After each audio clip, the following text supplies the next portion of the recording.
Today, we're going on a journey that might just, well, turn your understanding of yourself completely upside down. Yeah, definitely. What if the very core of you, your sense of self, your identity, isn't quite as unique or individual as it feels? What if it's actually something much bigger, more universal? That's exactly what we're diving into. We're looking at some philosophical ideas here that really unpack these concepts of masks Great. and transpersonality. It's pretty mind-bending stuff. Okay. And the aim really is to hit those aha moments, moments that might reframe how you see your roles, your connections with others, maybe even your whole existence. Right. We'll be exploring how these identities we feel are ours are maybe shaped by something far greater. Okay. Let's jump right in then. The source material kicks off with this really striking analogy. Think about an actor on stage. He puts on the mask of, say, Achilles, a great hero. You see the mask, you hear the voice, you buy into the character completely, but then the play's over. What happens when he takes that mask off? Does he just snap back to being his true self? Well, this is where it gets interesting. The idea presented is that even the person behind that initial mask, they're just putting on another mask, a transpersonal mask. Another one, so not the real person. Sort of. Oh. When the actor leaves the stage, he doesn't just become one single unique thing. He might go back to being, a citizen or a professional doing his day job, maybe a parent, a neighbor. Different roles. Exactly. And each one is presented as a distinct psychological identity, a mask. And these masks can even seem inconsistent, maybe contradictory sometimes. Yeah. Yet they all exist within the same physical person. It suggests that what we call individuality is, well, a lot more fluid than we tend to think. And the implication there is pretty huge, isn't it? It means human psychological individuation isn't really unique. It's described as a kind of pragmatic simplification of a plurality of psychological masks. A simplification. Oh, yeah, like a shorthand. And these masks, it says, are largely determined by the society we grow up in. Right, the cultural context. And they're also deeply tied to our physiological conditioning, our basic emotions. So your sense of being you might just be, well, a convenient way your mind handles switching between all these universal roles you play. It's less about some unique inner core and more about embodying these collective patterns. That makes sense. And there are concrete examples given, like professional masks. The factory worker, the operative, the civil servant, the scientist, the farmer, you name it. Okay. Taking on these roles isn't just about learning the skills, is it? It involves this deep psychological harmonization with that specific professional mask. Harmonization. Yeah, it implies these ways of being, these psychological setups, aren't unique inventions of one person. They're more like templates we step into. Okay, this is where my head starts to spin a bit.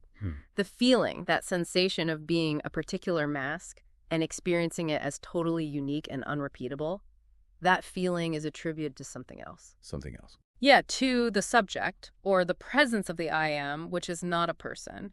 That points way beyond just my personality, doesn't it? It certainly hints at something much deeper. Yeah. A non-personal awareness. So, I mean, the natural question then is, if we're all just wearing these different transpersonal masks, does that mean there's no such thing as an individual identity at all? It kind of makes you pause. That's a really key point, and it's addressed directly. What we usually think of as our individual identity is described here as more like a more or less harmonious conglomerate of transpersonal masks. A conglomerate. Yeah, a mix. Okay. These masks do not represent individual psychological entities. So think of you less as a single fixed statue and more like, a dynamic dance between these shared pre-existing roles. Right, a dance. I like that. And this leads right into the idea of human awakening.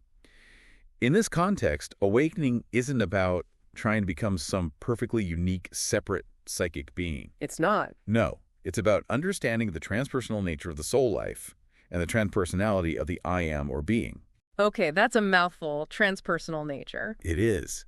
But the journey is described quite vividly, actually. It's like moving from the dream of a limited human identity to an identity with life as a whole and with being. A shift from the small picture to the huge one. From the specific to the universal, you said. Yeah. And this awakening, it's connected to some kind of latent force in the human. Exactly. It's described as a game of concealment and oblivion in a unique being that appears as multiple. A game. Yeah, like the one hiding and forgetting itself in the many. Yeah. Essentially, every single human is seen as a particular expression of the fusion of two things. A specific pattern of this soul life and that underlying I am. Wow. Okay, so our very multiplicity points back to some kind of underlying unity. That's the core idea. And it's fascinating when you trace our psychology way, way back. To the origins. Yeah, deep origins. The insights we're looking at suggest that early human psychic states were basically governed by the actions of family and lineage masks. Family and lineage. Yeah. So ancestral patterns. Ancestral patterns, exactly. And crucially, these psychological templates, these masks, they have their origin in basic emotions that go beyond our species. Beyond humans, like animal emotions. Precisely. We're talking about behavioral patterns rooted in emotions that predate conscious human thought as we know it. That really puts things in perspective. Thinking historically, in ancient times, the professional roles, the masks, must have been pretty limited, right? Just basic survival stuff. Very limited, yeah. And the texts suggest that even now, our main psychological theater throughout the millennia is still our lineage, our family connections. Still, after all this time. Seems so. Within that family sphere, a very limited number of masks are repeated over and over again. It's kind of humbling, actually, realizing how much of our inner life might just be echoes of these ancient, repeating family dramas. Yeah, humbling is the word. And because these roots are so ancient, that's why finding harmony within this family framework is often so difficult. Why is that?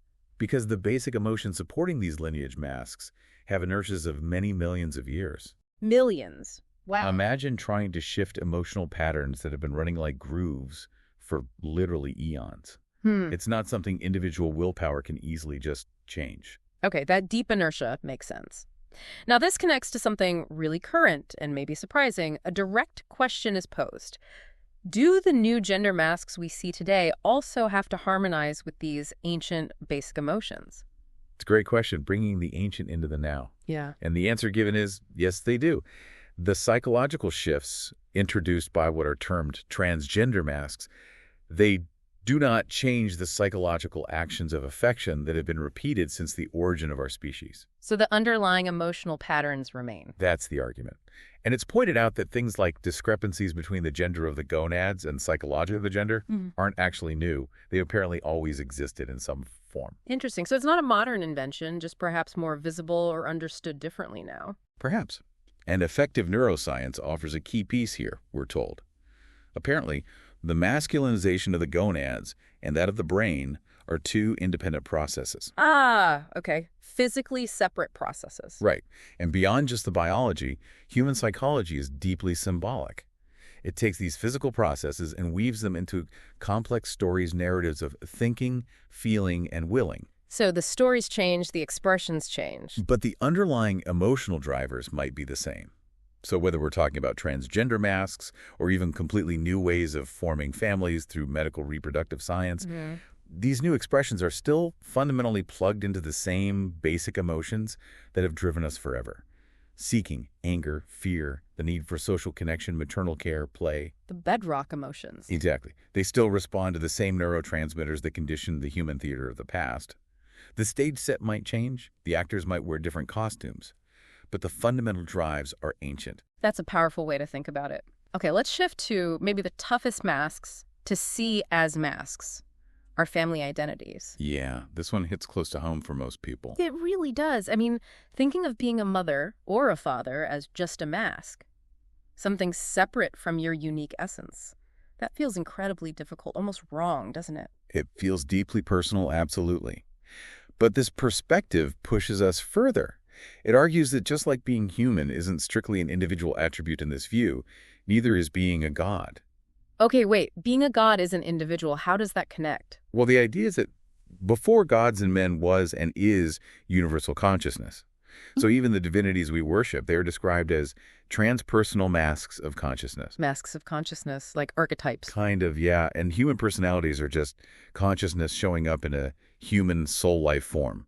Okay. Think about those powerful atmospheric gods, Zeus, Marduk, Donner, Indra. Across different cultures, they seem to wear the same mask of the storm god. Right, similar figures pop up everywhere. Exactly. And similarly, the mask of father isn't just a human role. It gets projected onto the gods, onto the universe itself. It becomes a metaphor, a way to connect intuitively with that bigger soul life. It's a shared pattern we recognize and step into. It makes sense why these family masks feel so fundamental then. They're the first ones we learn, the ones we're steeped in from birth. Absolutely, they're foundational.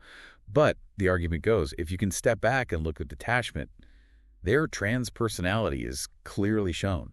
So, By seeing the repeating patterns, the common emotional dynamics across countless families, countless generations, and seeing that reveals the precariousness of our individuation. precariousness. Yeah, it's ultimately described as a fabulous mirage, a phantasmagoria. Wow. Calling our individuality a mirage, that's a bold statement, really challenges our core assumptions. It absolutely does. So if our individual identity is this, phantasmagoria, Yeah. does that mean there's genuinely nothing individual in the human soul? I mean, where does that leave us? Okay, this hits a really interesting linguistic point in the source. To talk about an individual soul is presented as basically a contradiction in terms. A contradiction? How? Because the original meaning of soul anima apparently designates the most general aspect of life, something common to everything that exists. Everything, like rocks and plants, too. Rocks, plants, animals, humans. Yes. The soul is seen as the bridge that unites the lineages of all entities of the earth and heavens. A universal bridge. Think of it like the ocean. Waves rise up. They have individual shapes for a moment, right? But they are always, fundamentally, water, before, during, and after being a wave. Okay, I get the analogy. The wave is temporary. The water is constant. Exactly. So the soul is like the water, the universal constant. And individual forms are like the waves. And taking that further, individual life isn't seen as expressing some private, unique inner world of emotions, because emotions themselves are understood differently here. How so? They're framed as general protocols of animal behavior for survival, shared blueprints for reacting and surviving, not unique personal feelings generated from scratch. Shared blueprints. Okay, so even my deepest feelings might be part of a larger pattern. That's the idea. And intelligence isn't limited to just human thinking either. Right, you mentioned that earlier. Yeah, the text says all life is intelligence. You see it in an immune system fighting disease or in the way ecosystems organize themselves. It's inherent in life itself. That makes sense. And communication, too, is seen not as individuals sending messages back and forth, but as something that makes common. It generates unity and diversity, but its foundation isn't the individual, it's the soul life itself. Wow, okay. And then there's this fascinating reference to the initiates of Eleusis. The ancient Greek mysteries. Yes. Wow. Their secret, supposedly, was understanding that behind each person, behind each transpersonal mask, the same vital energy is hidden. The same energy. The terrible presence of the auroboric numen in which forms dissolve, reverting to the primordial unity of the I am. The Numen, like the divine presence. Auroboric, like the snake eating its tail. Exactly. The cycle of creation and dissolution returning to the source. And the conclusion is incredibly potent. No one can see the face of the numen. No person enters the secret chamber of being. Only being can be in being. So the individual personality, the person, can't access that ultimate reality. That's the implication. It's an invitation to look beyond the mask, beyond the person, to the being that witnesses it all. Okay, so if everything points away from individuality, how did this transpersonality idea work with what we inherit? Our genes, our family traits? And what about the ego? That feeling of me feels so persistent, so mine. Right, the ego. Well, first, the inheritance part. The source is pretty blunt. No. Our body, our psychological tendencies, even our specific language. It's all an inheritance from a very long list of grandparents. It's an inheritance, but good. The direct assertion is, there is nothing of ourselves in what we consider our own. Nothing. That's stark. It is. Our life story, the narrative we tell ourselves about who we are, is framed as a egoic narrative. It's a centroversion perspective. Yeah. Meaning a self-centered viewpoint. Okay. That basically follows pre-existing mythical patterns in use in our culture. So what makes a specific person is essentially a narrative of transpersonal identity, a story woven from shared threads. So if all of that is true, then the ego, that strong sense of me, it really is that kind of phantom, isn't it? That's the term used, yeah. It feels so solid, so central, but this view suggests it's, well, an illusion. I have to admit, that makes my own ego feel a bit uncomfortable. Yeah, it's a challenging idea. The ego is described functionally. It's a centroversion force of the psyche, like a gravitational pull towards the self. It's an agglutinin of transpersonal masks. The glue holding the masks together? Exactly, the glue. And it's a principle of order in survival protocols. It helps organize things for the organism's survival. Okay, so it has a function. Definitely. But it's also called a mere indexer of experiences. and a tool for the generation and hierarchization of masks. It sorts and ranks them, Yeah. but if you try to pin it down, find the actual thing that is the ego, What happens? it disappears, leaving us in front of a more or less mechanical memory protocol, like trying to grab smoke. Yeah. So this perceived individuation of life, this sense of being a separate self, it's an identity narrative A story. that paradoxically is not the work of an individual. The story writes itself using collective material. Okay, but here's the paradox then. If the ego is a phantom, how can it be so incredibly important? It drives so much of our behavior, our society. What's the purpose of such a powerful illusion? That's a fantastic question, and the answer given is really quite something. Yes, the ego often hinders social cooperation because it's focused on the interests of the individual organism, right? Me first. Right. But here's the twist. Yeah. Because that individual organism is itself seen as a phantasmagoria, a kind of illusion. By looking after the individual, the ego inadvertently cares for transpersonality, the species, and life in general. Whoa, so by being selfish, it serves the whole. How? It's described as a powerful force of complexification. It pushes things, creates dynamism. It's right at the center of the dynamic of masks in our contemporary society, acting as an engine of social action. It makes things happen, even if it's operating under a false premise of separateness. An engine built on an illusion. Okay. Can you maybe unpack that a bit more? The ego's relationship with social complexity. Sure. The ego, as a narrative, is constructed from the contents of vital experience. And for humans, vital experience is overwhelmingly social experience. Right, we're social creatures. Deeply. So the ego feeds on the group. It needs social interaction to build its story. And interestingly, the text suggests the most complex ego in modern society often belongs to the artist. The artist, why? Because the artist, through their work, their poetics, expresses all the density of social actions, all conflicts and contradictions. They channel the complexity of the collective. And social complexity itself is defined simply by the number of different professional and lineage masks available in that society. More roles, more complexity. Now, all these identity narratives, whether they're ancient myths or the personal stories we build today, they're seen as mental projections that occur a posteriori of vital action. A posteriori, meaning after the fact. Exactly. We act, we live, and then we create stories about it, usually to try and get better control of the vital environment. We narrate our lives to make sense of them and manage them. We tell ourselves stories to cope, essentially. In a way, yes. Mm. But here's the final, really powerful idea from this source.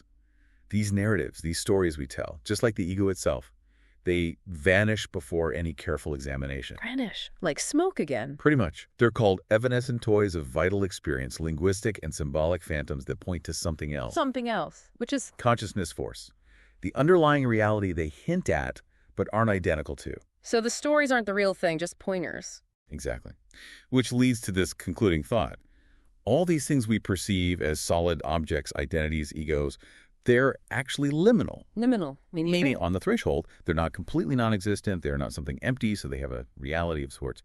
But neither can they be considered firm entities with well-defined and enduring identities. Yeah. They exist in that in-between space, like waves on the ocean real, but constantly changing and ultimately not separate from the water. Wow. Okay. So, wrapping this up, what does this all mean for you listening right now? We've really gone deep into this world of transpersonal masks, haven't we? We certainly have. Challenging the very foundation of what we usually call individual identity. Yeah, to quickly summarize, the picture painted is that our lives are like a grand theater of masks. It's this intricate dance involving roles we inherit, roles society gives us, all driven by ancient emotions. And all that ultimately points towards something bigger, a universal soul life and that fundamental I am. So, here's a final thought to leave you with. If your identity isn't fixed, but more like this shifting collection of transpersonal masks, and if the ego, that driver, is powerful but maybe ultimately a kind of phantom organizer, how could knowing this change things for you? How might it shift how you interact with people, how you see challenges, or even how you define your own purpose? What opens up when you start to embrace this liminal, in-between nature of the self you thought was so solid?